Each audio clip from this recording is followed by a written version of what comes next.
Hi guys, welcome to another episode of African Travel Now with Trevor.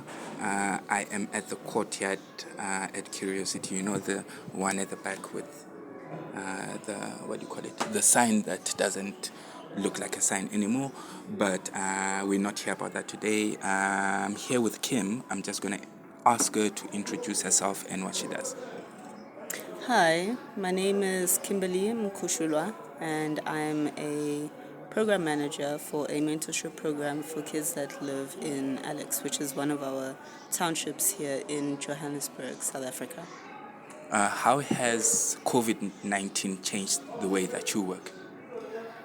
In terms of the way that I work, it's actually quite a interesting story. Is that it changed it in a positive way. In the sense that I'm a dancer by hobby, by profession as well, besides my actual job. And I would see for me how dancing would be therapeutic for me. And so last year when I joined the program, it was an experiment, but it was something that I was really thinking about for a very long time. And I decided to create a program where I use the expressive arts for therapy because it really requires limited resources. And so I thought about the kids that are living in Alex, and I was like, what are they going through? How are they feeling? What is their form of release for that? So, yeah, I created this program where I use different forms of expressive art or art, creative art, as a form of that. So, I initially started the program by including just a little basic type of program where basic workshops where we start with mindfulness and learning how to express themselves within a group setting, but in a fun way. So it's called the In My Feelings game, which is by a lady called Faith Wesson. And then the second week we do actual art therapy by an art therapist that has done it with juveniles in Soweto and in Alex before. Third week, then I facilitate expressive writing, where I kind of teach them about journaling or writing down their feelings, their thoughts, etc. And then I do drama therapy, where they get to act out confronting the kinds of issues or whatever issues that they may be having, but it's in a way where they're actually confronting someone in their lives that has had a negative impact on them and that they've been dying to just tell them, but because different people use different forms of expression and not everybody is able to verbally express themselves, because when you're a traumatized person, you are normally very submissive, so it's very difficult for you to express yourself verbally. So I kind of make them act it out, which is quite cathartic for them. And then I do movement therapy in the fourth week where we do yoga with them, and then I teach them expressive dance, and I teach them how your physicality can show how you're actually feeling. And so I did that. And I've been running it for the whole year. This year we got funding for it. We applied for it last year. And thanks to LIFSA, which is the Local Initiatives Fund, South Africa, they funded us for this project this year. And because of that, I guess when you're asking me about the whole COVID, how did COVID influence or change my way of work, that is how. And that's why I said it was positive, actually, because it actually made a really big difference and an influence on the kids, because they can use the tools that we have taught them at home. And so, yeah, it did that. I'll say that. I know most people say negative things about COVID, but I found that the negative I could change into a positive. Yeah, and with that said, what was the one thing that COVID taught you, like throughout these experiences, throughout implementing the program, throughout applying for the funding, throughout running the program now? What do you think is something that COVID has taught you about yourself, about the community, about society? For me personally, it taught me about adaptability, because COVID was something that was there, whether we like it or not. But just had to kind of find another way that I could, let go of those emotions, that anxiety that I was feeling all the time. And also working from home at that time, I was actually working for a call center. And, it felt so claustrophobic a lot of the time. Like, work was home, home was work. I couldn't differentiate the two.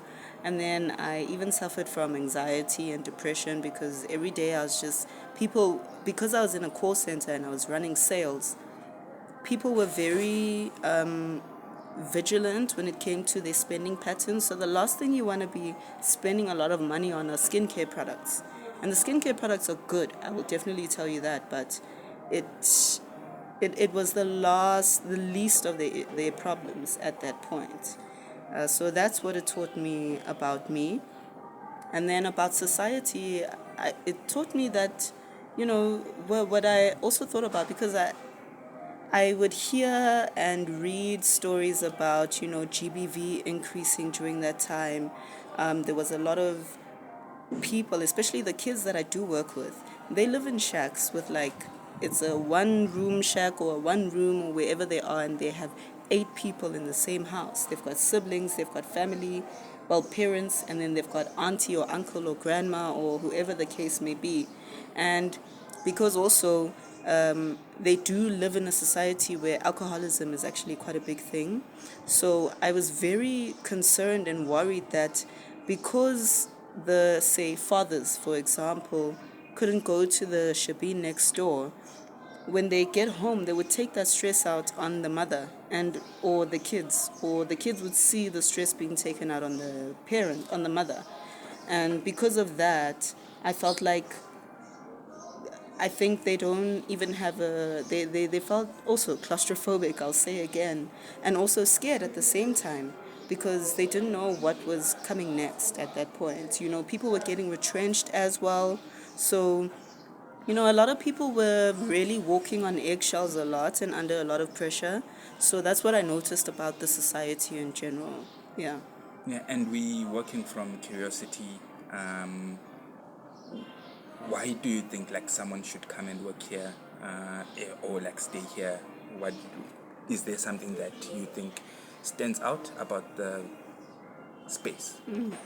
In terms of curiosity, I really like it because, firstly, the bartenders are very friendly, and it's a space where you can meet different people. I find that, when I work, I usually hyper focus. So I get really entrenched in what I'm doing. And it's nice to see people from different spaces, of different colors, of different personalities while you're here, which kind of makes me also relax a bit. So I'd say that. And I mean, it's one of the places that Beggy, the guy that manages the place, or is the owner, Beggy and I grew up together.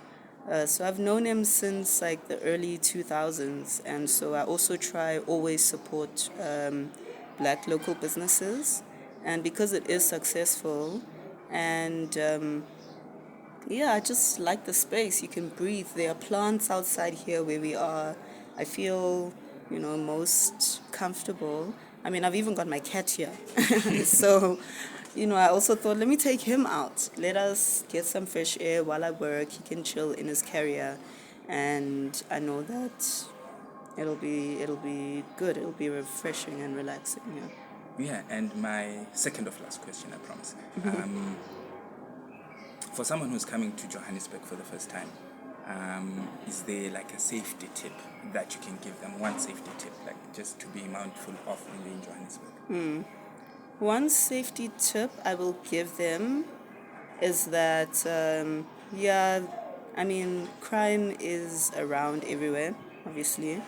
Just kind of be careful of that. Don't walk around for a long time, especially in the deep city side with laptops and stuff like that.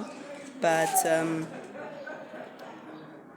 yeah, I'd say that is the one safety tip. But other than that, also not a safety tip per se, but always try get to spaces where it's not too crowded, where you can breathe and where there are people from different backgrounds, and start conversations. Learn about the people around you. If you do feel like you want to learn about the locals, just go there without equipment or stuff that can be, that can be stolen or whatever, or hide it, whatever the case may be. But it is quite a vibrant place. It's very diverse as well. So in that sense, try also learn about the people around. You'll actually hear some really interesting stories.